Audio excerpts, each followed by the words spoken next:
Hello, good evening. Welcome to ARS News Channel. వడ్డీ రేట్లు తగ్గించినా జోష్ లేదు. నష్టాల్లో ముగిసిన స్టాక్ మార్కెట్లు. సెన్సెక్స్ 380 పాయింట్లు డౌన్. ఆర్బీఐ వడ్డీ రేట్లు తగ్గించినప్పటికీ భారత స్టాక్ మార్కెట్లు నష్టాల్లోనే ముగిశాయి. అంతర్జాతీయ వాణిజ్య ఉద్రిక్తతలు మదుపర్ల సెంటిమెంట్ను దెబ్బతీస్తున్నాయి. ఈరోజు అత్యధికంగా ఫైనాన్స్, బ్యాంకింగ్ స్టాక్స్ నష్టపోయాయి.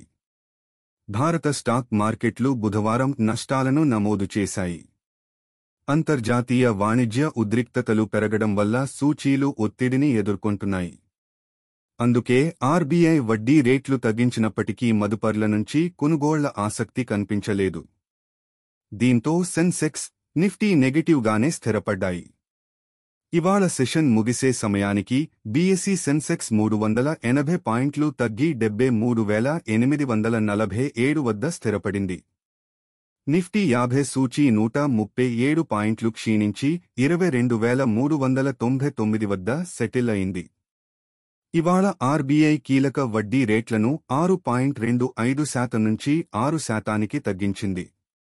ఈ ఏడాది రెండోసారి రెపో రేటుకు కోత విధించింది. విధాన వైఖరిని న్యూట్రల్ నుంచి అకామోడేటివ్గా మార్చింది.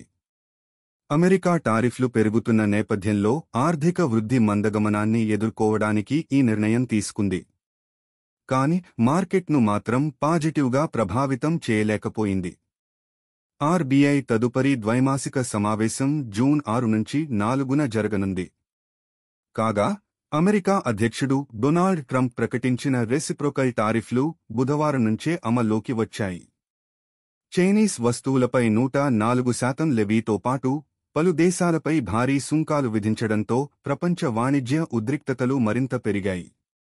అయితే టారిఫ్ల పెంపు విషయంపై పునరాలోచించేందుకు ట్రంప్ సర్కార్ పలు దేశాలతో చర్చలకు సిద్ధమవుతోంది. రేట్ కట్ తర్వాత బ్యాంకింగ్ స్టాక్స్ కూడా పడిపోయాయి. ముఖ్యంగా పీఎస్యూ బ్యాంకింగ్ స్టాక్స్ ఎక్కువగా నష్టపోయాయి. నిఫ్టీ పీఎస్యూ బ్యాంక్ సూచీ 2.5% పడిపోయింది.